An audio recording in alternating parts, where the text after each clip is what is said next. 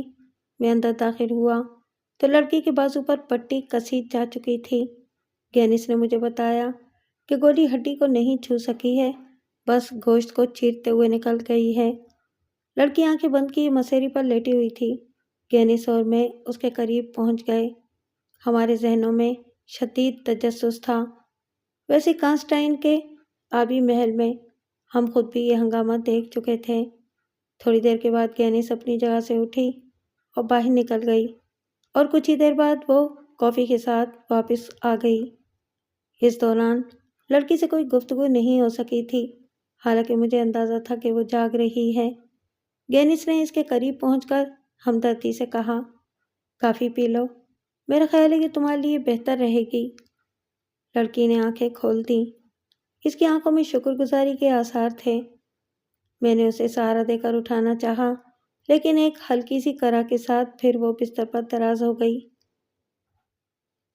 میں نے آگے بڑھ کر اسے سہارا دیا اور مسہری کے سرانے تکیہ رکھ کر اس کی پشت تکیے سے لگا دی تو لڑکی نرم لہجے میں بولی، میں آپ لوگوں کو بہت تکلیف دے رہی ہوں، لیکن خدا کا شکر ہے کہ مجھے ہمدرد مل گئے۔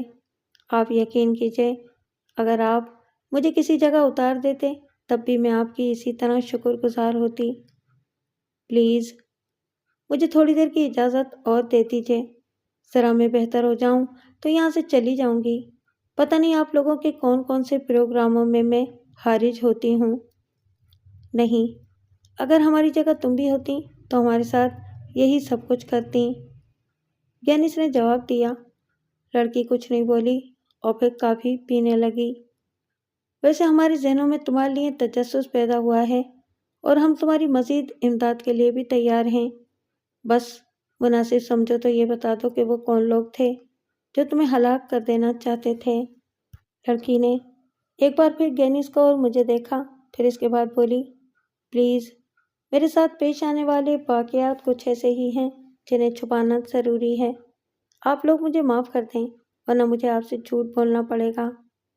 ٹھیک ہے، البتہ ایک بات سن لو، اگر خود تم کو کہیں جانے کی جلدی نہیں ہے تو تم یہاں آرام کرو جب تک تمہارا زخم بہتر نہ ہو جائے۔ لڑکی کے چہرے کے تاثرات پھر بدلے اور اس نے حسرت بھرے لہجے میں کہا، آہ، کیا یہ ممکن ہے؟ کیا آپ لوگ میرے لیے اس قدر زحمت اٹھا لیں گے؟ سچی بات تو یہ ہے کہ اس وقت میرے پاس سچ چھپانے کا کوئی ٹھکانہ نہیں ہے۔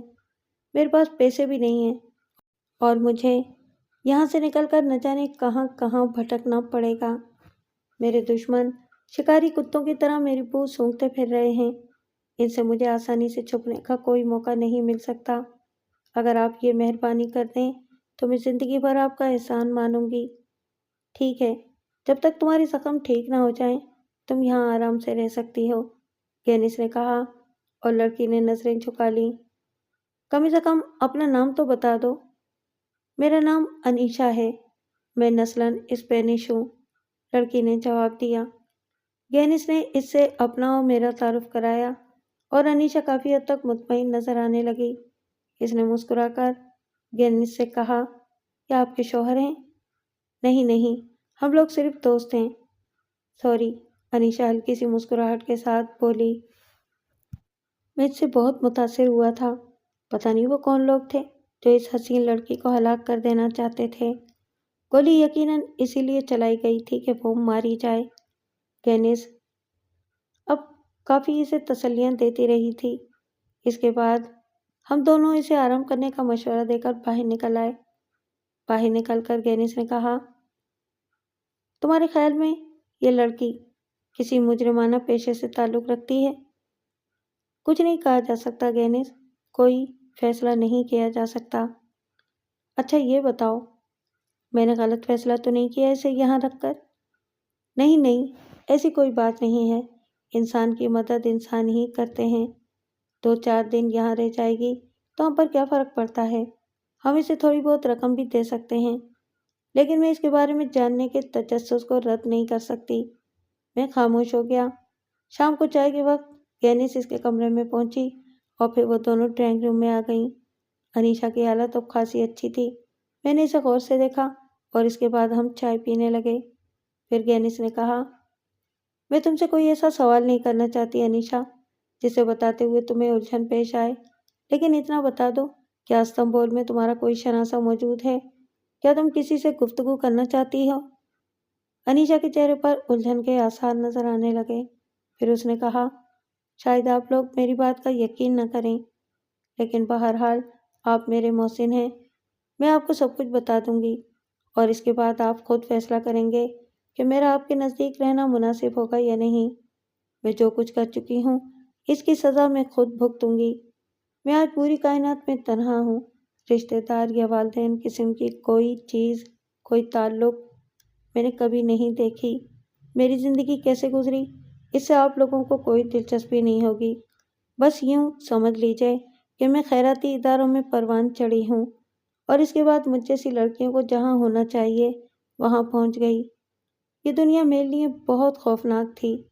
ایک کرم فرما نے ایک ڈپارٹمنٹل اسٹور میں نوکری دلوا دی، لیکن بہت جلد میں ایسے لوگوں کے ہاتھوں میں پڑ گئی جو جرائم پیشہ تھے اور اسمگلنگ وغیرہ کیا کرتے تھے۔ مجھے نئے جہان دیکھنے کا شوق پیدا ہوا، اور اسمگلروں کے جال میں پھنسنے کے بعد خود کو باعزت رکھنا مشکل ہو گیا۔ میں نے ان سے تربیت لی اور اس کے بعد ان کے گروہ میں شامل ہو گئی، لیکن میں آپ کو سچ بتا رہی ہوں، میرے ضمیر نے کبھی بھی یہ زندگی قبول نہیں کی۔ میں ایک باعزت مقام کی تلاش میں تھی، لیکن میں دولت بھی حاصل کرنا چاہتی تھی۔ اسپین میں زیادہ دیر نہ رکی اور بیرونی دنیا کا سفر کرنے لگی۔ اسی سفر کے دوران ایک بار مجھے چند ہیرے اسمگل کرنے کے لیے دیے گئے اور میں انہیں لے کر چل پڑی۔ میں نے اتفاقیہ طور پر ان ہیروں کو دیکھا جنہیں مجھے ایک پارٹی تک پہنچانا تھا، تو میری نظر خراب ہو گئی اور میں نے فیصلہ کیا کہ میں ان ہیروں کو فروخت کر کے یہاں سے کہیں اور نکل جاؤں اور دنیا کے کسی پرسکون گوشے میں اپنے لیے کوئی جگہ تلاش کر لوں۔ یہ فیصلہ کر کے میں نے اپنی جگہ چھوڑ دی اور وہ لوگ میرے دشمن بن گئے۔ بس اب میں اسی کوشش میں مصروف ہوں کہ کسی طرح استنبول سے باہر نکل جاؤں۔ میری دلی خواہش ہے کہ جس کے لیے میں آخری کوشش تک کر لینا چاہتی ہوں۔ ہیرے میرے پاس محفوظ ہیں اور میں انہیں فروخت کرنا چاہتی ہوں۔ انیشا نے اپنے بارے میں تفصیلات بتائیں اور میرا ذہن شدید سنسنی کا شکار ہو گیا۔ ایک بار پھر ہیروں کا قصہ میرے سامنے آ گیا تھا۔ انیشا نے بڑی سادگی سے سب کچھ بتا دیا تھا۔ پتہ نہیں اس نے کیوں اتنا اعتماد کر لیا تھا۔ ہمارے ذریعے بھی اسے کوئی نقصان پہنچ سکتا تھا، جبکہ اس وقت وہ ہمارے قبضے میں تھی۔ اسی وقت گینس نے اسے سوال کیا، کیا وہ ہیرے تمہارے پاس موجود ہیں؟ یہاں نہیں ہیں، میں نے انہیں ایک ایسے مقام پر محفوظ کر دیا ہے جہاں سے انہیں کوئی حاصل نہیں کر سکتا۔ البتہ میں جانتی ہوں کہ اگر میں ان لوگوں کے ہاتھ لگ گئی تو یہ مجھے اتنی اذیتیں دیں گے کہ میں انہیں ہیروں کا پتہ بتانے پر مجبور ہو جاؤں گی۔ میں استنبول سے نکل جانا چاہتی ہوں اور کہیں باہر جا کر یہ ہیرے فروخت کرنے کی خواہش مند ہوں۔ مجھے چند روز کے لیے پناہ مل جائے تو میں تمام بندوبست کر لوں گی۔ مجھے جینا آتا ہے، دولت کے حصول کے لیے سب کچھ کر سکتی ہوں، بہترین شارپنگ کر لیتی ہوں۔ استنبول کے کسی جوئے خانے سے میں اتنی رقم حاصل کر سکتی ہوں کہ میں یہاں سے باہر تک کا سفر کر سکوں۔ آپ لوگ اگر خلوص دل سے میری مدد کرنے پر آمادہ ہوں تو میں اور کیا کہوں؟ ٹھیک ہے انیشا، اس وقت تک تم آرام سے یہاں رہ سکتی ہو جب تک تمہارا زخم ٹھیک نہ ہو جائے۔ اس کے علاوہ ہمیں تم سے کوئی اور دلچسپی نہیں ہے۔ بہرحال یعنی اس کے دل میں کچھ بھی ہو، لیکن میں سوچ رہا تھا کہ لڑکی ہیروں کی اسمگلر ہے اور جو کچھ میں کرنا چاہتا ہوں وہی سب کچھ یہ کرنا چاہتی ہے۔ اگر میرا اور اس کا گٹھ جوڑ ہو جائے تو ہم دونوں اپنا اپنا کام کر سکتے ہیں، کیونکہ وہ بھی اسی لائن سے متعلق ہے۔ میں نے اس وقت گینس سے ہٹ کر سوچا تھا۔ بہرحال میرا خیال تھا کہ میں انیشا سے رابطہ قائم کروں۔ گینس کو میں نے ابھی تک ہیرو کے بارے میں کچھ نہیں بتایا تھا۔ بہرحال ڈنر ٹیبل پر گینس نے انیشا کو پیشکش کی کہ اگر وہ چاہے تو اس کے کمرے میں سو سکتی ہے۔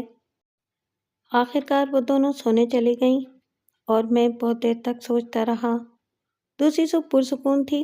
گینس نے ناشتے کی میز پر مجھ سے پوچھا کہ میرا آج کا کیا پروگرام ہے، تو میں نے اس سے کہا کہ ہم انیشا کو چھوڑ کر نہیں جا سکتے، لیکن میں تھوڑی دیر کے لیے شاپنگ کرنے جاؤں گی، تم لوگ آرام سے بیٹھو، بات چیت کرو۔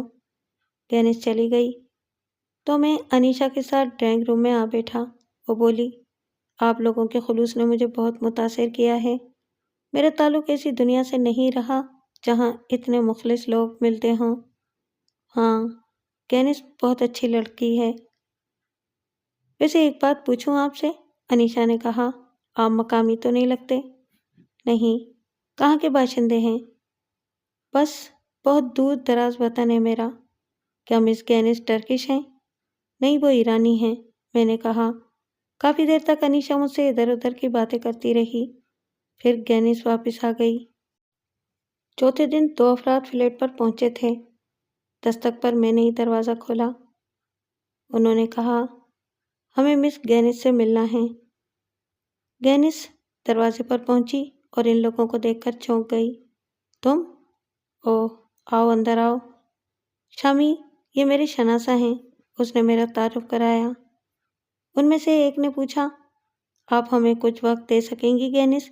ضرور ضرور، میں نے گینس سے اسی وقت کہا، آپ لوگ بات چیت کریں، میں اندر جا رہا ہوں۔ یہ کہہ کر میں انیشا کے پاس آ بیٹھا۔ کون آیا ہے؟ گینس کے کچھ دوست ہیں۔ میں نے آپ سے ان ہیروں کا تذکرہ کر دیا تھا۔ دولت کا لالچ کسے نہیں ہوتا؟ میں دشمنوں میں گھری ہوئی ہوں، آپ لوگ مجھے مجبور کر سکتے تھے۔ نہیں انیشا، تم ہماری دوست بن گئی ہو، اپنا مقصد حاصل کر لو، ہمیں اس کی خوشی ہوگی۔ انیشا کے چہرے پر عجیب سے تاثرات پھیل گئے تھے۔ پھر گینس واپس آ گئی۔ اس نے آتے ہی کہا، ایک الجھن پیش آ گئی ہے شامی۔ کیا؟ مجھے ایران طلب کیا گیا ہے، اور تم جانتے ہو کہ مجھے طلب کرنے والا کون ہو سکتا ہے؟ کون؟ امامہ اشرفی۔ اوہ، لیکن کیوں؟ مجھے عدالت میں پیش ہونا پڑے گا۔ تمہیں ان لوگوں پر اطمینان تو ہے؟ ہاں۔ کیا تم میرے ساتھ جانا چاہو گے؟ مناسب نہیں ہوگا۔ میں بھی یہی کہہ رہی ہوں، گینس نے کہا، اور پھر انیشا کی طرف رک کر کے بولی، شامی تمہارا پورا خیال رکھیں گے۔ بہرحال گینس تیاریاں کرتی رہی اور بھی بہت سے الفاظ کہہ کر وہ چلی گئی۔ انیشا میرے پاس تھی۔ اس نے کہا، کیا تم میری مدد کر سکتے ہو؟ کس سلسلے میں؟ ہیروں کی فروخت کے سلسلے میں۔ میں تمہیں ایک پیشکش کرنا چاہتی ہوں۔ میرے چہرے پر عجیب سے تاثرات پھیل گئے۔ انیشا وہ بات کہہ رہی تھی جو میرے دل میں تھی۔ میں کچھ سوچنے لگا تو وہ بولی، حالات کا تمہیں اندازہ ہو چکا ہے۔ چند ایسے لوگ یہاں نوا میں موجود ہیں جو ہیروں کی فروخت کے سلسلے میں کارآمد ہو سکتے ہیں۔ تم اگر میرا ساتھ دو تو ہم یہ ہیرے فروخت کر سکتے ہیں۔ میں تمہیں حاصل شدہ رقم کا 25% بخوشی ادا کروں گی۔ ایک بار میں نے پھر کچھ سوچنے کا مظاہرہ کیا، پھر بولا، ٹھیک ہے، بس اس میں ایک ترمیم کر لو انیشا۔ بولو، تم اتنی سی مدد کے لیے مجھے کوئی معاوضہ دو گی؟ اس کا مطلب ہے کہ دوستی کوئی حیثیت نہیں رکھتی؟ میرے ان الفاظ سے انیشا کافی متاثر ہوئی۔ پھر اس نے کہا، حیرت کی بات ہے، جس طرح تم لوگ مجھے ملے ہو میں سوچ بھی نہیں سکتی تھی کہ میرا واسطہ اچھے لوگوں سے پڑے گا۔ میں تمہیں بتا سکتی ہوں کہ میں نے وہ ہیرے کہاں چھپا کر رکھے ہیں۔ نہیں، میں نے سخت لہجے میں کہا۔ کیوں؟ وہ حیرت سے بولی، دیکھو انیشا، ہر شخص کی نیت میں فتور آ سکتا ہے، میں بھی تو انسان ہوں، ہو سکتا ہے کہ میری سوچیں غلط ہو جائیں۔ نہیں، کم سے کم اتنی شناخت مجھے بھی ہے لوگوں کی کہ میں اچھے و برے میں تمیز کر سکوں۔ بہرحال میں نے خاموشی اختیار کیے رکھی۔ کافی دیر تک یہ خاموشی طاری رہی۔ انیشا بول پڑی، تو پھر میں پروگرام طے کر لوں؟ کیسا پروگرام؟ اس سے ملنے کا؟ کس سے؟ ایک شخص سے، طاہر جنیدی۔ شاید تم اسے نہ جانتے ہو، لیکن میں جانتی ہوں۔ ارب پتی ہے اور بہت بڑا تاجر، لیکن درپردہ وہ اس قسم کے کاموں میں پوری دلچسپی لیتا ہے، کروڑوں کے سودے ہاتھوں ہاتھ کر لیتا ہے، لیکن یہ نہیں پتہ لگتا کہ وہ کس وقت کہاں ہے۔ کیا نام بتایا تم نے؟ طاہر جنیدی، اس نے جواب دیا۔ میں نے یہ نام ذہن میں رکھ لیا تھا۔ یہ شخص میرے بھی کام کا آدمی ثابت ہو سکتا تھا۔ اگر اس لڑکی کے ذریعے میری اس سے ملاقات ہو جائے تو یہ تو بہت ہی اچھی بات ہے۔ غرض یہ کہ ہم دونوں اپنی اپنی سوچوں میں ڈوبے ہوئے تھے۔ دفعتاً مجھے کچھ خیال آیا اور میں نے کہا، سنو انیشا، تم اپنے جن دشمنوں کا تذکرہ کر چکی ہو، کیا وہ تمہیں پا نہیں سکتے؟ اس کے چہرے پر گہری سوچوں کے آثار پیدا ہو گئے۔ اس نے کہا، کیوں نہیں؟ باہر کی دنیا میرے لیے بہت خطرناک ہے۔ تو پھر؟ میں نے سوال کیا اور وہ مسکرا دی۔ بہرحال ہم ایک مسلمان ملک میں ہیں جہاں ضرورت کے مطابق نقاب استعمال کی جا سکتی ہے۔ میں نقاب ہی استعمال کروں گی۔ اور سنو، ایک بات کہوں؟ ہاں بولو۔ میں یہ زندگی پسند نہیں کرتی، بس یہ آخری جرم کرنا چاہتی ہوں۔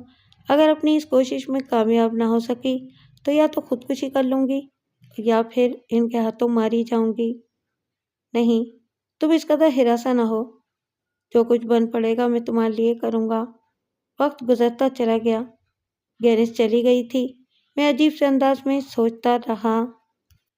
دوسری صبح ہم ناشتے سے فارغ ہی ہوئے تھے کہ انیشا نے کہا، کیا پروگرام ہے شامی؟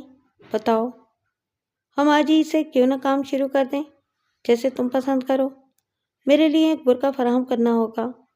ہاں کیوں نہیں، میں باہر چلا جاتا ہوں۔ یہ کام مکمل ہو گیا۔ میں مطلوبہ چیزیں لے کر آ گیا تھا۔ کار ہمارے پاس موجود تھی، اس کے لیے بھی کوئی پریشانی نہیں تھی۔ آخرکار ہم دونوں باہر نکل آئے۔ میں نے انیشا سے کہا، انیشا، ہمارے پاس اسلحہ ضرور ہونا چاہیے۔ جس طرح کے لوگوں سے ہمارا واسطہ ہے، ان کے لیے اسلحہ بڑا ضروری ہوگا۔ خریدا جا سکتا ہے؟ کہاں سے مل سکتا ہے؟ میں بتاتی ہوں، نیو ایدر پل چلو۔ انیشا نے کہا، میں اس جگہ کے بارے میں کچھ نہیں جانتا۔ چلتے رہو، میں بتا دوں گی، وہ بولی، اور میں اس کے اشارے پر چلتا رہا۔ اس وقت ہم پرانے استنبول کے فصیل کے ساتھ سفر کر رہے تھے۔ انیشا راستہ بتاتی جا رہی تھی، پھر اس نے نیو ایدر پل کے دروازے کی طرف اشارہ کیا۔ نیچے ڈھلان میں اتار دو۔ ایک بوسیدہ سی عمارت کے سامنے انیشا نے کار رکوا دی اور ہم دونوں نیچے اتر آئے۔ انیشا کی خود اعتمادی مجھے حیران کر رہی تھی۔ ہم لوگ آگے بڑھ کے عمارت کے دروازے پر پہنچ گئے۔ ابھی ہم اندر داخل نہیں ہوئے تھے کہ اندر سے دو افراد باہر نکلے۔ آمنا سامنا ہونے پر ہم نے بالکل فطری طور پر ایک دوسرے کو دیکھا اور دوسرے ہی لمحے میرے بدن میں لاتعداد لہریں دوڑ گئیں۔ ان میں سے ایک شخص میرے لیے اجنبی نہیں تھا۔ میں اسے اچھی طرح پہچانتا تھا اور وہ مجھے۔ اس نے بھی مجھے دیکھ لیا تھا۔ تم؟ اس کے منہ سے عجیب آواز نکلی۔ آپ یہاں؟ میں نے بھی بمشکل کہا۔ یہ شخص باتش چنگیزی تھا اور اس کے ساتھ ایک خطرناک صورت ترک۔ چنگیزی تیز نگاہوں سے مجھے دیکھ رہا تھا اور اس کی نظریں بار بار انیشا کی طرف اٹھ رہی تھیں۔ یہ تمہارے کوئی شناسہ ہیں شامی؟ ہاں، ہم لوگ گہرے دوست ہیں، بہت عرصے کے بعد ملے ہیں۔ کیا آپ دو گہرے دوستوں کو گفتگو کے چند لمحات عنایت کر سکتی ہیں؟ باتش چنگیزی نے مسکراتے ہوئے کہا۔ ہاں کیوں نہیں، انیشا آہستہ سے بولی۔ آؤ، باتش چنگیزی نے سرد لہجے میں کہا اور اپنے ساتھی ترک کو وہیں رکنے کا اشارہ کر کے میرے شانے پر ہاتھ رکھا۔ اس کے ہاتھ کی گرفت بہت سخت تھی۔ باتش چنگیزی کا ساتھی وہیں انیشا کے پاس رک گیا تھا۔ باتش چنگیزی مجھے ساتھ لیے ہوئے واپس اسی عمارت میں داخل ہو گیا۔ میرے ہاتھ پہ اس کی گرفت اتنی سخت تھی کہ خون کی گردش رک گئی تھی۔ یہ عمارت اندر سے عجیب تھی۔ بہت سے مقامی لوگ تو یہاں موجود نہ جانے کیا کیا کر رہے تھے۔ باتش چنگیزی مجھے لیے ہوئے عمارت کے دوسری طرف صدر دروازے کی بغلی سمت مڑ گیا۔ پتلا سا راستہ تھا جس کے دونوں طرف اجاڑ سے درخت لگے ہوئے تھے اور ان درختوں کے سوکھے پتے قدموں کے نیچے آ کر چرمرا رہے تھے۔ اس پتلے راستے کا اختتام ایک کھلی وسیع جگہ پر ہوا جہاں سامنے ایک دروازہ نظر آ رہا تھا۔ میں کسی ایسے بچے کی طرح سہما ہوا تھا جسے اسکول ماسٹر نے سگریٹ پیتے ہوئے دیکھ لیا ہو اور سرزنش کے لیے لے جایا جا رہا ہو۔ وہ مجھے لے کر اندر داخل ہو گیا۔ باتش چنگیزی نے مجھے ایک دھکا مارا اور میں صوفے پر جا گرا۔ یہ کیا زیادتی ہے؟ میرے منہ سے نکلا، لیکن باتش چنگیزی نے پستول نکال لیا تھا۔ میرے پاس سائلنسر بھی ہے، لیکن اس عمارت میں گولی چلنے کی آواز باہر نہیں جاتی، وہ خوفناک لہجے میں بولا، اور پھر کہا، حواس درست کر لو، میرے سوالوں کے جواب دو۔ دیکھ لینا، ایک دن دیکھ لینا، تمہاری غلط فہمی تمہاری موت بن جائے گی، میں نے رو دینے والے انداز میں کہا۔ جرم کی دنیا میں قدم رکھنے سے پہلے خود کو آزما لینا ضروری ہے، اور پھر تم جیسے چھوکرے اگر باتش چنگیزی کے راستے روکنے لگے تو اسے خودکشی ہی کر لینی چاہیے۔ مگر میں نے کوئی جرم نہیں کیا۔ خاموش رہو۔ گینس کہاں ہے؟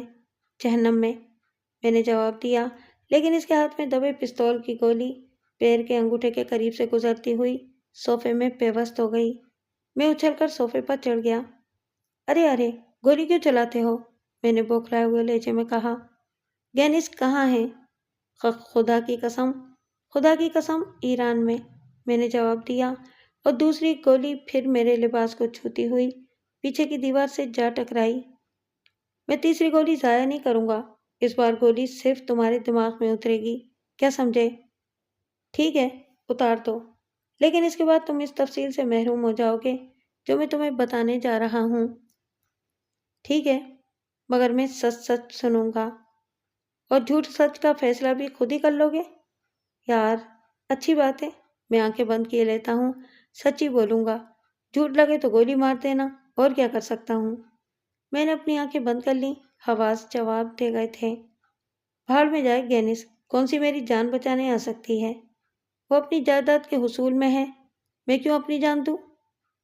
میں جانتا ہوں وہ استنبول میں ہے، اور تمہاری یہاں موجودگی اس کی تصدیق کرتی ہے۔ وہ استنبول میں تھی، لیکن اب ایران میں ہے، اور یہ بات میں تمہیں بتا چکا ہوں کہ میرا اسے کوئی واسطہ نہیں ہے۔ ہم صرف دو ایسے مسافر تھے، بلکہ ہم سفر تھے، جو غیر قانونی طور پر ایک ہی جہاز میں فرار ہوئے تھے۔ اس سے زیادہ ہمارے درمیان اور کوئی رابطہ نہیں ہے۔ اس نے مجھے بتایا تھا کہ وہ اپنی شناخت حاصل کرنا چاہتی ہے۔ ایران پہنچ کر میں اپنے مسائل میں گرفتار ہو گیا، اور وہ مجھ سے جدا ہو گئی۔ میں یہ نہیں کہتا کہ میری اس سے دوبارہ ملاقات نہیں ہوئی۔ اس نے مجھے بتایا کہ باتش چنگیزی نامی کوئی شخص ہے جس وقت آپ نے مجھے گرفتار کرایا تھا۔ آپ یقین کریں، مجھے اس کے بارے میں کچھ معلوم نہیں تھا۔ میں نے ہی اسے مشورہ دیا تھا کہ وہ اخبار میں آپ کے لیے اشتہار دے، لیکن آپ سے پہلے ایک اور شخص اس کے پاس پہنچ گیا۔ ذرا غور کیجئے، ایک بیرسٹر تھا وہ، اور آپ لوگوں کے درمیان کوئی حیثیت رکھتا تھا۔ میں اچھی طرح اس کے بارے میں نہیں جانتا، لیکن بس اتنا جانتا ہوں کہ اس کا نام شاید مجھے صحیح طور پر یاد نہیں آ رہا تھا۔ کیا نام تھا اس کا؟ بالکل یاد نہیں، شاید فرحان باری یا کچھ اور، بالکل یاد نہیں آ رہا، میں نے کہا۔ میری آنکھیں بند تھی، اس لیے مجھے اس کے تاثرات کا کوئی علم نہیں تھا، لیکن میری کیفیت بہت عجیب ہو رہی تھی۔ میرے کان گولی چلنے کی آواز سننے کی کوشش کر رہے تھے، اور مجھے اپنی کھوپڑی میں خون ابلتا ہوا محسوس ہو رہا تھا۔ تبھی باتش چنگیزی کی آواز ابھری، بولتے رہو، رکنے کی ضرورت نہیں۔ اشتہار دیکھ کر وہ شخص اس کے پاس پہنچ گیا۔ پھر کیا ہوا مجھے اس کا کچھ علم نہیں۔ اس نے اسے فوری طور پر ترکی روانہ کر دیا، اور وہ استنبول میں آ کر مقیم ہو گئی۔ میری بدقسمتی مجھے یہاں کھینچ لائی، اور پھر اس سے ملاقات ہو گئی۔ گویا وہ استنبول میں تم سے ملتی رہی ہے۔ نہ صرف ملتی رہی ہے، بلکہ میں خود بھی اس کے ساتھ مقیم تھا، اور اب بھی میں اسی کے فلیٹ میں رہتا ہوں جو اسے اسی شخص نے خرید کر دیا تھا، جو اس کے لیے کام کر رہا ہے، اور ابھی 2 دن پہلے اس نے اسے ایران طلب کیا تھا، غالباً کسی مقدمے کی سماعت کے لیے۔ یہ صورتحال ہے، ایک ہلکی سی شناسائی میری جان کا روگ بن گئی ہے۔ آپ چاہیں تو گولی چلا دیں، باتش چنگیزی نے کہا۔ ٹھیک ہے، جو کچھ تم کہہ رہے ہو اس کی تصدیق کس طرح کی جا سکتی ہے؟ ارے اتنے بڑے آدمی ہو، کیا تم یہ تفصیلات نہیں جانتے؟ یہ شخص گینس کا وکیل ہے، اس کے باپ کا دوست بھی۔ گینس نے تو مجھے یہی بتایا تھا۔ ٹھیک ہے، لیکن تم اس معاملے سے الگ نہیں رہ سکتے۔ کمال ہے، تم سب لوگ ایک ہی انسان کو پریشان کر سکتے ہو، اور وہ میں ہوں۔ میں کہتا ہوں کہ ایران جاؤ، اگر میں غلط کہہ رہا ہوں تو تمہارے ہاتھ تو بہت لمبے ہیں، جب چاہو گولی مار دینا مجھے۔ مگر ٹھہرو، ایک بات اور بتا دیتا ہوں، یہ لڑکی جو میرے ساتھ تھی، اس کا نام انیشا ہے۔ یہ نسلاً اسپینش ہے اور اتفاقیہ طور پر میری اور گینس کی دوست بن گئی ہے۔ میں یہاں موجود ہوں، تم اس سے تصدیق کر لو۔ اگر یہ بات ثابت نہ ہو جائے تو ابھی اور اسی وقت میرے ساتھ جو چاہو سلوک کرنا۔ باتش چنگیزی کے چہرے پر کچھ تبدیلی رونما ہوئی اور اس کا لہجہ بھی کسی قدر نرم ہو گیا۔ اگر تم ٹھیک کہہ رہے ہو تو یہ عجیب اتفاق ہے۔ مجھے پتہ چلا تھا کہ وہ ترکی آ گئی ہے اور میں اس کا تعاقب کرتا ہوا یہاں تک آیا تھا۔ تمہیں دیکھنے کے بعد لازمی طور پر میرے دل میں یہ خیال پیدا ہونا چاہیے تھا کہ تم بھی اس کا ساتھ دے رہے ہو۔ اچھا یہ بتاؤ، ایگل کے پاس کیوں آئے تھے؟ کس کے پاس؟ اس عمارت میں کیوں آئے تھے؟ میں نے کہا، اور باتش چنگیزی پرخیال انداز میں گردن ہلانے لگا۔ پھر اس نے ایک دیوار پر لگا ہوا بٹن دبایا۔ 2 آدمی اندر داخل ہو گئے۔ اسے اپنی تحویل میں رکھو، چوکس رہو، کوئی حرکت کرے تو دونوں ٹانگیں توڑ دینا۔ تمام ذمہ داری میں قبول کرتا ہوں۔ بہتر ہے جناب، ان دونوں نے مجھے گھورتے ہوئے کہا۔ دونوں ہی مقامی غنڈے اور خونخوار شکل و صورت کے مالک تھے۔ دونوں نے پستول نکال لیا اور ان کا رخ میری طرف کر کے کھڑے ہو گئے، جبکہ باتش چنگیزی باہر نکل گیا تھا۔ بیچاری انیشا پر نہ جانے کیا گزری، لیکن 10-15 منٹ کے بعد وہ اندر آیا اور میری طرف رک کر کے بولا، تم دوبارہ ایران آنے کی کوشش نہیں کرو گے؟ میں پاگل نہیں ہوں، اگر تم کہو تو میں وہ فلیٹ بھی چھوڑ دوں۔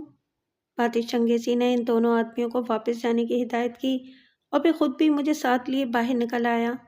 انیشا باہر میرا انتظار کر رہی تھی۔ باہر آ کر باتش چنگیزی اپنے اس آدمی کے ساتھ ایک شاندار کار میں بیٹھ کر واپس چلا گیا اور میں نے سکون کی گہری سانس لی۔ انیشا پریشان نگاہوں سے مجھے دیکھ رہی تھی۔ اس نے کہا، کون تھا یہ؟ بہت ہی خونخوار آدمی معلوم ہوتا تھا۔ انیشا، میرا دماغ خراب ہو گیا ہے، پہلے یہ بتاؤ کہ یہ کون سی جگہ ہے اور تم کس سے ملنے آئی ہو؟ ایگل سے۔ یہ ایگل کون ہے؟ ایک خطرناک غنڈہ۔ ہمیں اسلحہ درکار ہے اور وہ یہاں آسانی سے مل جائے گا۔ ایگل یہ نہیں پوچھتا کہ اسلحہ کسے اور کس کے لیے چاہیے۔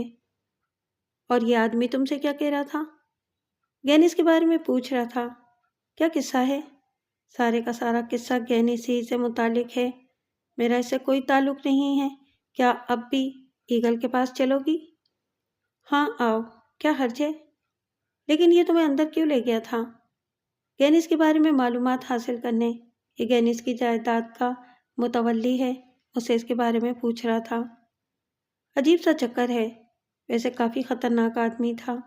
چلو چھوڑو، ہم کس چکر میں پڑ گئے؟ آؤ اندر آؤ۔ وہ مجھے لے کر اندر داخل ہو گئی۔ شاید وہ بھی اس جگہ کے بارے میں ساری معلومات رکھتی تھی۔ سامنے کے حصے میں آگے بڑھتے ہوئے کسی دالان نما مکان میں پہنچ گئی، جس پر کھپریل کی چھت پڑی ہوئی تھی اور یہاں ایک میز پڑی تھی اور اس کے پیچھے ایک آدمی بیٹھا تھا۔ انیشا نے میز کی سطح کھٹکھٹائی تو اس نے چونک کر آنکھیں سیدھی کر لیں، پھر خشک لہجے میں بولا، کیا چاہیے؟ اسلحہ، انیشا نے جواب دیا۔ یہاں صرف منشیات ملتی ہیں، اسلحے کے لیے وہ سامنے والے حصے میں جاؤ، اس نے بدستور خشک لہجے میں کہا اور ایک سمت اشارہ کر دیا۔ ویسے ہی ایک دوسرے دالان میں ایسی ہی میز پر ایک اور شخص بیٹھا ہوا تھا۔ انیشا نے اس سے اپنی فرمائش کا اظہار کیا تو وہ بالکل ہی بے تاثر لہجے میں بولا، کیا چاہیے؟ 2 کاربائن۔ رقم نکالو، اس نے کہا اور انیشا نے نوٹوں کی ایک گڈی نکال کر رکھ دی۔ اس نے گڈی اٹھا لی، نوٹ گننے لگا اور پھر اس میں سے کچھ نوٹ واپس انیشا کو دینے لگا تو انیشا نے کہا، نہیں، فالتو ایمونیشن بھی چاہیے۔ نوٹوں کی گڈی اس نے بے پرواہی سے میز کی دراز میں ڈال دی اور گھنٹی بجا کر ایک شخص کو اندر بلایا، پھر اسے کاربائن لانے کو کہا اور تھوڑی دیر کے بعد انیشا نے 2 عمدہ قسم کے پستول حاصل کر لیے، انہیں اچھی طرح چیک کر کے پستول میرے حوالے کیا۔ دوسرا اپنے لباس میں لگا کر اسی بے پرواہی کے انداز میں واپس پلٹ آئی۔ میں حیرانی سے یہ کاروبار دیکھ رہا تھا۔ کافی بڑی جگہ تھی اور بہت سے لوگ آ جا رہے تھے۔ واپس پلٹا تو ٹانگیں لرز رہی تھیں۔ بغیر لائسنس کا اسلحہ بھی مصیبت بن سکتا ہے، لیکن اب ان مصیبتوں سے چھٹکارا کہاں ممکن ہے۔ اس کے بعد ہم کافی دیر تک ادھر ادھر گھومتے رہے۔ استنبول کے مختلف علاقوں کی سیر کی جاتی رہی، یہاں تک کہ رات ہو گئی۔ لیکن رات کو انیشا فلیٹ واپس جانے کی بجائے مجھے لے کر پرانے استنبول کے ایک بدنما ہوٹل میں پہنچ گئی اور وہاں بیٹھ کر ہم نے روایتی قسم کا کھانا کھایا۔ میں نے انیشا سے پوچھا، اتنی عمدہ خوراک کے لیے اس جگہ آنا کیوں ضروری تھا؟ تو وہ مسکرا کر بولی، نہیں ڈیئر، ہمیں یہاں سے کام کی باتیں معلوم ہوں گی۔ کام کی باتیں؟ ہاں، اس کے بارے میں جس کے لیے میں سرگردہ ہوں، تمام تفصیلات یہیں سے ملتی ہیں۔ اوہو، یعنی ہاں، اسی کی بات کر رہی ہوں۔ براہ کرم یہاں اس کا نام نہ لو۔ میں خاموش ہو گیا۔ میرے ذہن میں طاہر جنیدی کا نام گونجا تھا۔ پھر تھوڑی دیر بعد ایک دراز قامت آدمی اوپر کی سیڑھیوں سے نیچے اترا تو انیشا میرا ہاتھ دبا کر اپنی جگہ سے کھڑی ہو گئی۔ لمبے قد و قامت کا آدمی دروازے کی طرف جا رہا تھا کہ انیشا 2 قدم آگے بڑھی اور لجاجت آمیز لہجے میں بولی، کاش میرے پاس 3 سفید گلاب ہوتے تو شاید آپ میرے لیے کچھ وقت نکال لیتے۔ انیشا نے عجیب سے لہجے میں کہا، لیکن ان جملوں نے دراز قد آدمی پر عجیب سا اثر کیا۔ اس نے ایک لمحے کے لیے سوچا اور پھر آہستہ آہستہ آگے بڑھتے ہوئے میز کے نزدیک پہنچ کر کرسی گھسیٹ کر بیٹھ گیا۔ انیشا نے اس کے لیے کافی منگوائی تھی۔ اس کی ضرورت نہیں، مقصد بتاؤ۔ طاہر جنیدی سے ملاقات کرنی ہے، کمیشن 1%۔ اس نے ادھر ادھر دیکھا، پھر آہستہ سے بولا، طاہر جنیدی کل رات 8:30 بجے آ رہا ہے۔ وہ ہوٹل مرینا میں قیام کرے گا، کمرہ نمبر 57۔ کیا چیز ہے تمہارے پاس؟ جو کچھ بھی ہوگا، کمیشن 1% ہوگا۔ میں تم سے کہاں مل سکتا ہوں؟ یہیں اسی جگہ، 7:45 بجے۔ کیا خیال ہے؟ نہیں، 8:30 بجے ملو، اس سے تمہاری ملاقات ٹھیک 10 بجے کرائی جائے گی، دراز قد آدمی نے کہا اور انیشا نے گردن ہلا دی۔ اب میں جاؤں؟ ہاں۔ سنو، کل مطلوبہ وقت پر یہاں موجود نہ ہوئی تو میری ذمہ داریاں ختم ہو جاتی ہیں، لیکن تم طاہر جنیدی سے میرے بغیر ملاقات نہیں کرو گی، اور جانتی ہو بدعہدی کا نتیجہ کیا ہوتا ہے؟ یہ پتہ مجھے کہیں اور سے بھی چل سکتا تھا۔ تمہارے پاس آنے کا مقصد یہی ہے کہ میں تمہارے ذریعے بات کرنا چاہتی ہوں۔ شکریہ، میں چلتا ہوں، اس نے کہا اور اٹھ کر باہر نکل گیا۔ پھر انیشا بھی کھڑی ہو گئی۔ اب یہاں رکنے کا کوئی جواز نہیں ہے، ہمارا کام اتنا ہی تھا۔ ہم دونوں باہر نکل آئے، پھر اس کے بعد فلیٹ پر ہی واپسی ہوئی تھی۔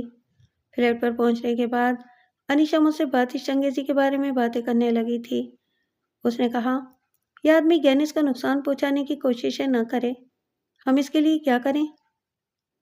ہم اپنے لیے بھی تو کچھ نہیں کر سکتے، تو اس کے لیے کیا کریں گے؟ تم پریشان لگ رہے ہو۔ نہیں، میں بہت خوش ہوں۔ اس شخص نے مجھ پر 2 گولیاں چلائی تھیں اور تیسری گولی کے بارے میں یہ دھمکی دی تھی کہ وہ میرے دماغ میں اترے گی۔ بس بال بال بچ گیا، ورنہ شاید باہر بھی نہ آ پاتا۔ لیکن وہ تم سے آخر چاہتے کیا ہیں؟ میں نہیں جانتا انیشا، بس صرف ایک بات کہوں گا کہ میں دنیا کا بد نصیب ترین انسان ہوں۔ رات فلیٹ میں گزری اور دوسرے دن بھی ہم لوگ کہیں باہر نہ نکلے، لیکن شام کو تقریباً 4:30 بجے اس نے کہا، شامی، ہمیں چلنا چاہیے۔ کہاں انیشا؟ اس جگہ جہاں میری تم سے پہلے ملاقات ہوئی تھی۔ کیا مطلب؟ یعنی اس آبی محل میں؟ ہاں، انیشا پراسرار طور پر مسکرا دی۔ لیکن وہاں کیوں؟ ہیرے میں نے اسی جگہ چھپائے ہیں، اس نے انکشاف کیا اور میں دنگ رہ گیا۔ انیشا کے بارے میں اب میرے تاثرات کافی بدل چکے تھے۔ وہ سہمی ہوئی اور سمٹی ہوئی سی لڑکی اب مختلف شخصیت اختیار کر گئی تھی۔ اس کے پاس پستول بھی تھا اور وہ چوکس بھی تھی۔ میں کسی بھی طرح اس کے ہیروں سے دلچسپی نہیں رکھتا تھا، مجھے تو بس اپنا ہی کام کرنا تھا، بشرطے کہ طاہر جنیدی مجھ سے بھی سودا کرنے پر تیار ہو جائے۔ بہرحال ہم باہر نکلے، ابھی محل پہنچے، انیشا مجھے مستعد رہنے کا کہہ کر جھوپڑی کے اندر داخل ہو گئی۔ تقریباً 10 منٹ کے بعد وہ باہر آئی تو اس کے چہرے پر اطمینان چھلک رہا تھا۔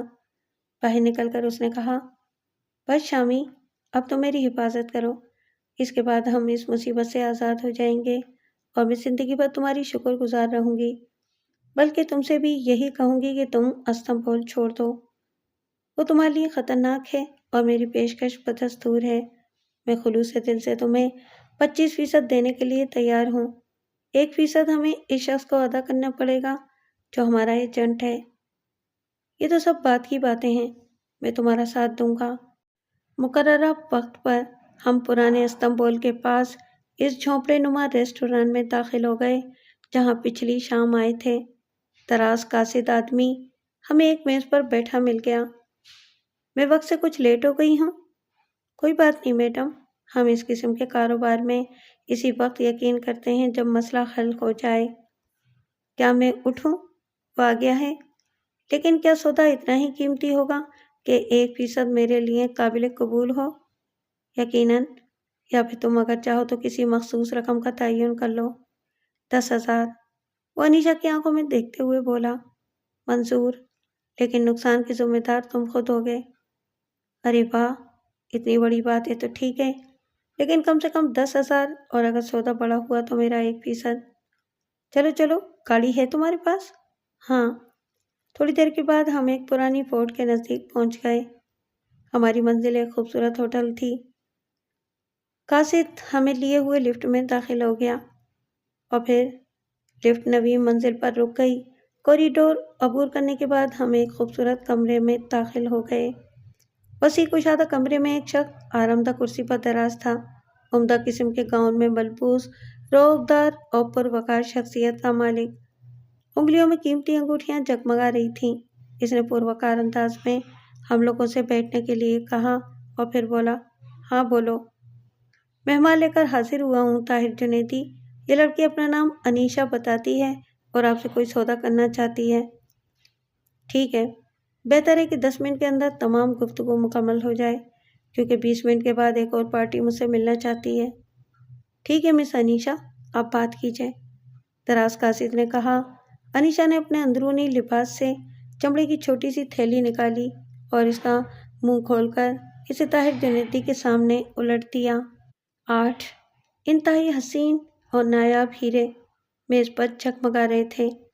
طاہر جنیدی نے بے پرواہی سے انہیں دیکھا اور پھر 8 ہیرے چیک کرنے لگا، پھر انہیں واپس میز پر رکھتے ہوئے بولا، کیا قیمت مانگتی ہیں آپ ان کی؟ طاہر جنیدی کے بارے میں سنا ہے کہ وہ ایک ایماندار تاجر ہے، چنانچہ آپ ان کی جو قیمت لگائیں گے مناسب ہی ہوگی۔ طاہر جنیدی نے کہا اور اپنی جگہ سے اٹھ گیا۔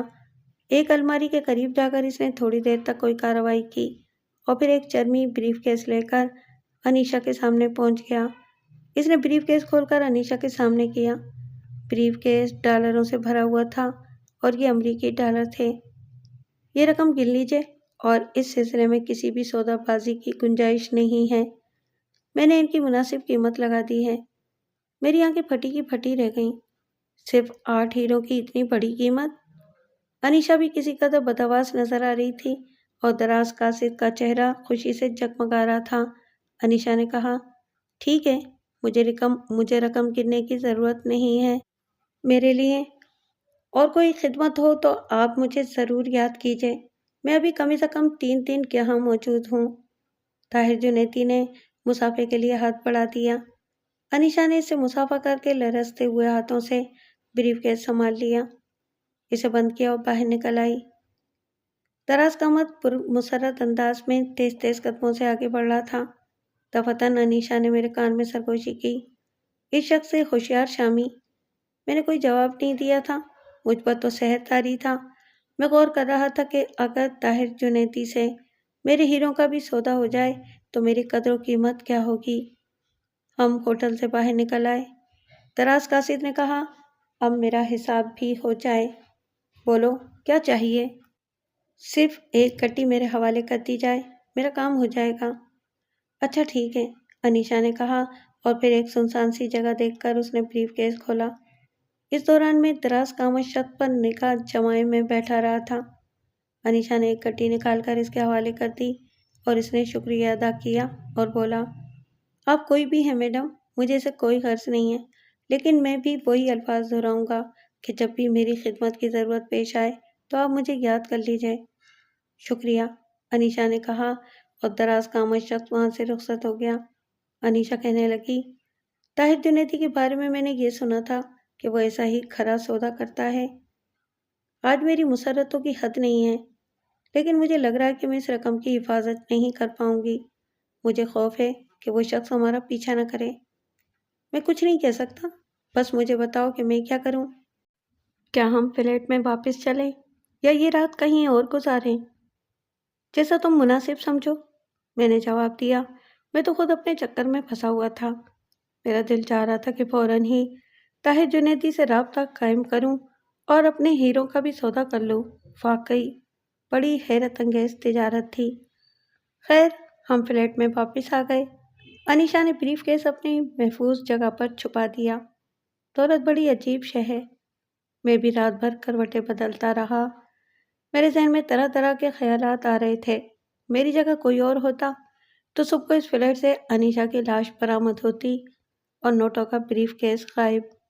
لیکن انیشا بھی عجیب لڑکی تھی، نہایت بے پرواہی سے سو گئی تھی۔ صبح کو جب اس نے حسب معمول مجھے ناشتہ پیش کیا تو اس کا چہرہ فرط مسرت سے گلنار ہو رہا تھا۔ اس نے کہا، تم کچھ بھی کہو احتشام، میں اب تمہارا ساتھ نہیں چھوڑوں گی۔ میں یہاں سے نکلنا چاہتی ہوں۔ میں دنیا کی خوش نصیب ترین عورت ہوں۔ کاش میں یہاں سے زندہ نکل سکوں۔ لیکن انیشا، میں تم سے معذرت کرنا چاہتا ہوں، تم ان نوٹوں کے ساتھ کہیں اور قیام کرو، پھر میں یہ فلیٹ چھوڑ دیتا ہوں، کیونکہ میں کوئی خطرہ مول نہیں لے سکتا۔ نہیں ڈیئر، یہ نوٹ تو میں آج ہی بینک میں جمع کرا دیتی ہوں اور یہاں سے سفر کروں گی تو جہاں بھی جاؤں گی وہاں سے رقم وصول کر لوں گی۔ لیکن تم نے یہ کیا بات کی؟ ہم ساری زندگی اس اور دولت سے عیش کر سکتے ہیں، اور میں بھی تمہارے لیے ایک بہت اچھی ساتھی ثابت ہوں گی۔ تم مجھے پسند ہو احتشام۔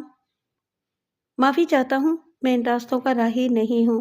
آپ یہ رقم محفوظ کیجئے، ہماری ملاقاتیں اس کے بعد بھی ہوتی رہیں گی، لیکن میری بات پر غور کرنا، مجھے مسرت ہوگی۔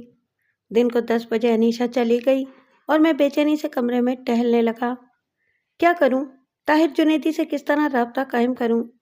کوئی بات سمجھ میں نہیں آ رہی تھی۔ چند لمحات کے بعد تیار ہو کر نکلا تو مجھے یوں لگا جیسے لاکھوں آنکھیں میری نگرانی کر رہی ہوں۔ میں گھبرا کر واپس پلٹ آیا۔ پھر کلائی پر بندھی ہوئی گھڑی میں وقت دیکھا۔ بینکوں کا ٹائم ختم بھی ہو سکتا تھا۔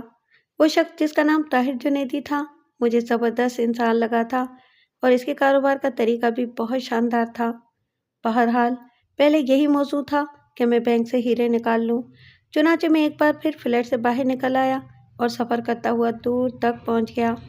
پھر ٹیکسی لے کر اس ہوٹل کی جانب چل پڑا جہاں ایک کمرے کے پلنگ کے پائے کے نیچے لاکر کی چابی محفوظ تھی۔ کمرہ ابھی تک میرے پاس ہی تھا۔ تھوڑی دیر کے بعد میں ہوٹل پہنچ گیا، کاؤنٹر سے چابی لی اور دھڑکتے دل کے ساتھ کمرے میں داخل ہو گیا۔ دروازہ بند کر کے میں نے پلنگ کا پایا اٹھایا، ربڑ کا ٹیپ نکالا اور چابی کے گرنے کا انتظار کرنے لگا۔ لیکن دفعتاً ہی میرا سر چکرا کر رہ گیا کیونکہ چابی پائے سے نیچے نہیں گری تھی۔ میں پھٹی پھٹی آنکھوں سے پلنگ کو دیکھتا رہا، پھر زور زور سے اسے زمین پر پٹخا۔ کاغذ کا ایک سفید کونا پائی کے خول سے نیچے جھانکنے لگا۔ میں نے برق رفتاری سے کونا پکڑا اور کاغذ کو باہر کھینچ لیا۔ مڑے توڑے کاغذ کو کھولا تو اس پر ایک تحریر لکھی ہوئی تھی۔ میں نے اس تحریر کو پڑھنا شروع کیا۔ تم اس قابل نہیں ہو کہ تمہیں دوست کے نام سے پکارا جائے۔ پہلے ہی تمہاری خواہش پر تمہیں مخاطب کرنا بھی چھوڑ دیا ہے، اب تمہارے قریب بھی نہیں آتا، لیکن کیا کروں؟ نہ جانے کیوں میرے دل میں ایک ہمدردی سی ہے تمہارے لیے، کیونکہ تم نے مجھے ٹوٹی حویلی میں قید سے آزادی دلائی تھی۔ میں تمہارے پاس آ کر تم سے بات بھی کر سکتا تھا، لیکن تم نے جس نفرت کا سلوک میرے ساتھ کیا ہے وہ اب مجھے تمہارے پاس نہیں آنے دیتی۔ لیکن میں اس احسان کے بدلے میں جو تم نے میرے ساتھ کیا تھا تمہیں مصیبت سے نکالنا چاہتا ہوں۔ سنو بے وقوف انسان، وہ شخص جو تم سے ملا تھا وہ ایک بہت بڑا اسمگلر ہے، بہت اعلیٰ تعلیم یافتہ اور بڑا دھوکے باز۔ دوران سفر جب تم اس سے گفتگو میں مصروف تھے تو اس نے ہیرو کا وہ پیکٹ تمہاری جیب میں محفوظ کر دیا تھا، کیونکہ اسے خطرہ تھا کہ اس کی تلاشی ہوگی، اور ایسا ہی ہوا۔ وہ گرفتار ہو گیا، لیکن اس نے اپنے ساتھیوں کو تمہارے بارے میں بتا دیا۔ اتفاق تھا کہ تم نے وہ جگہ چھوڑ دی اور روم سے استنبول پہنچ گئے۔ یہاں تم سے ہیرو کے بارے میں پوچھ گچھ کی گئی اور تم نے انکار کر دیا، لیکن وہ مطمئن نہیں ہوئے اور سائے کی طرح پیچھے لگے رہے۔ جب کافی کوشش کے باوجود انہیں تمہارے پاس سے ہیرو کا سراغ نہ مل سکا تو انہوں نے انیشا نامی لڑکی کو تمہارے پیچھے لگا دیا۔ انیشا نے آبی محل میں تمہاری مدد حاصل کرنے کے لیے ڈرامہ کیا اور اس میں کامیاب ہو گئی۔ تم اسے لے کر فلیٹ میں چلے گئے اور حالات اس کے موافق ہوتے چلے گئے۔ اس نے تمہیں ہیرو کی کہانی سنائی صرف اس لیے کہ تمہیں ہیرو کے ایک تاجر کا پتہ چل جائے جس کے ہاتھ تم ان ہیرو کا سودا کر سکو۔ انہوں نے یہی اندازہ لگایا تھا کہ تم ہیرے ساتھ لیے نہیں پھرو گے، بلکہ انہیں ٹھکانے لگانے کی کوشش کرو گے، اور انہوں نے تمہاری زبان کھلوانے کے لیے یہی طریقہ مناسب سمجھا۔ لڑکی نے تمہارا اعتماد حاصل کر لیا اور تمہارے ساتھ ہیرو کے اس تاجر سے ملی، اور تاجر نے بہت بڑی رقم ادا کر کے وہ ہیرے خرید لیے۔ مقصد یہی تھا کہ ان کے لیے تمہارے راستوں کو آسان کر دیں اور ہیرے لے کر تم آخر اس شخص کے پاس پہنچ جاؤ جو تمہاری دانش میں ہیروں کا سوداگر ہے، لیکن حقیقت میں نہیں ہے۔ وہ سب ایک گروہ کے لوگ ہیں۔ لڑکی تمہاری طرف سے غافل نہیں ہے۔ اس وقت بھی کئی افراد تمہارا انتظار کر رہے ہیں، اور وہ اس وقت تک انتظار کریں گے جب تک تم طاہر جنیدی سے نہ ملو۔ میں نے اسی ہمدردی کے تحت تمہیں ان تمام چیزوں سے آگاہ کر دیا ہے۔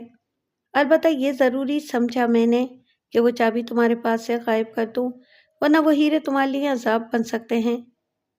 سنو میرے عجیب و غریب دوست، تم نے میری دوستی کھو کر کیا پایا؟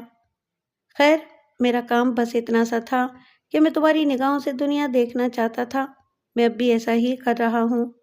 خیر چھوڑو، اب یہاں سے نکلو، جہاں دل چاہے جاؤ۔